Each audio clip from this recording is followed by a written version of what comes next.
वडोदरा की जिला कलेक्टर कचहरी पर आज संकलन समिति की बैठक का आयोजन हुआ था। हर माह के तीसरे शनिवार को मिलने वाली संकलन समिति की बैठक का इस माह भी आयोजन हुआ। तब जिला कलेक्टर डॉक्टर अनिल धामेलिया की अगुवाई में ये बैठक मिली। इस बैठक में सांसद डॉक्टर हेमांग जोशी के साथ सयाजीगंज विधानसभा के विधायक केवल रोपड़िया, वाघोडिया विधानसभा के विधायक धर्मेंद्र सिंह वाघेला, सावली के विधायक कितन इनामदार, करजन के विधायक अक्षय पटेल, पादरा के विधायक चैतन्य सिंह ज्वाला और साथ ही जिला विकास अधिकारी ममता हिपरा, निवासी अधिक कलेक्टर बीएस पटेल समेत विभिन्न विभाग के अधिकारी मौजूद रहे थे। बैठक के दौरान सांसद डॉक्टर हेमांग जोशी के साथ विधायकों की ओर से अपने अपने इलाके के पानी, रास्ते, ड्रेनेज, बिजली, आरोग्य और शिक्षा से जुड़े हुए कई पड़तर मुद्दों को उठाया गया था और जल्द से जल्द समस्याओं को सुलझाने के लिए उनकी ओर से कार्य किया जाए, ऐसी बात भी बैठक के दौरान रखी गई थी। तब बैठक के बाद इन सभी की ओर से प्रतिक्रिया देते हुए इस बारे में ज्यादा जानकारी मुहैया करवाई गई थी।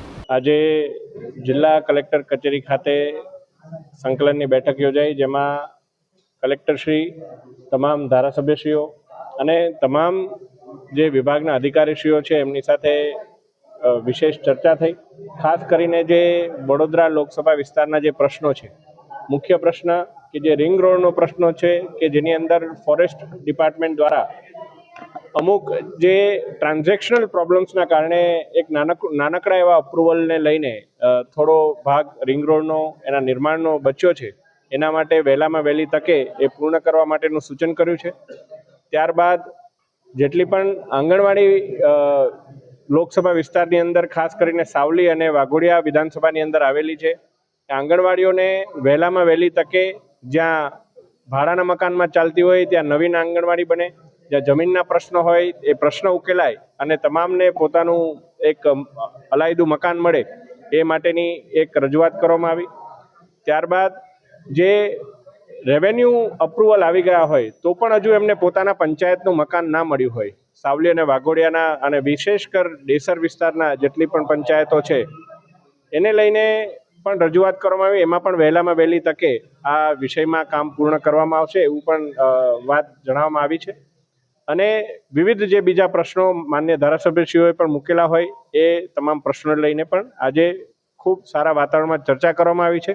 જીએસએફસી ખાતે દશરથ ગામ અને એના આજુબાજુના જે 88 જેટલા કામદારો છે એ કામદારોને જીએસએફસી દ્વારા પગાર ચૂકવવામાં નથી આવતો।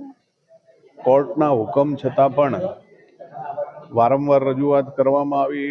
દિવાળી ઉપર ખૂબ મોટી માથાકૂટોને પ્રેશર કર્યું ત્યારે એ લોકોનો પગાર 3 કે 4 મહિનાનો ચૂકવ્યા પછી ફરીથી પાછો એ લોકોનો પગાર બંધ કરી દીધો છે।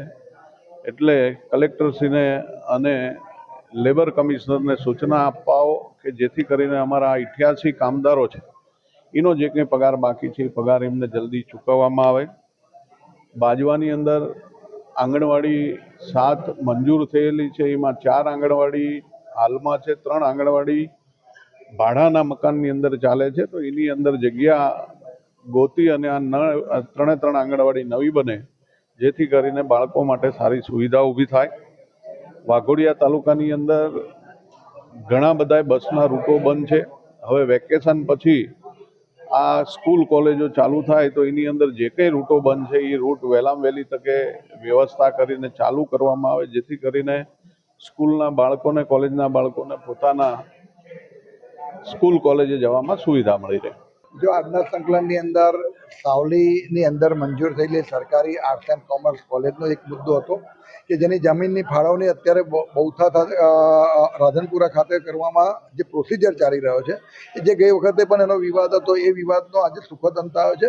મેં ડેસર તાલુકાની શરૂઆત અને સાવલીનો એન્ડ એ બે વચ્ચે જગ્યાની માગણી કરી છે અને એ જગ્યા માટે પણ આજે લગભગ મને એવું લાગે છે કે હવે એનો નવેસરથી પ્રોસિજર થઈ અને Savli arts and commerce college એ ડેસરની નજીક જ બનશે જેનાથી 3 તાલુકાને લાભ થાય।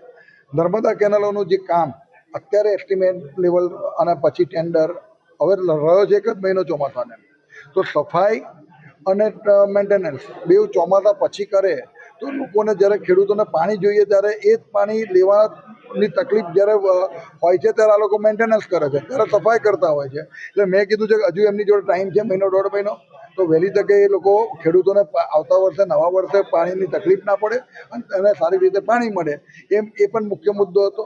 સાથે સાથે અન્ય મુદ્દાઓ પણ જ્યારે આજે વીજ જોડાણો જે લોકોના એસ્ટિમેન્ટો ભરાઈ ગયા છે અને એસ્ટિમેન્ટ ભર્યા પછી પણ હાલના તબક્કે કેટલાય ટાઈમથી એમના વીજ જોડાણ આપવામાં આવ્યા નથી, તો એને પણ આ જ મહિનાની અંદર એ લોકોને જેટલા લોકોના એસ્ટિમેન્ટ ભરાયા છે એવા 150 થી 200 લોકો અરજદારો છે, એમના ખેડૂતોને એ વીજ જોડાણ મળે કે જેનાથી એ લોકો આવનારા સિઝનની અંદર એ લાઇટનો લાભ લઈ શકે અને એને પાણીનો પ્રશ્નનો સોલ્યુશન આવે।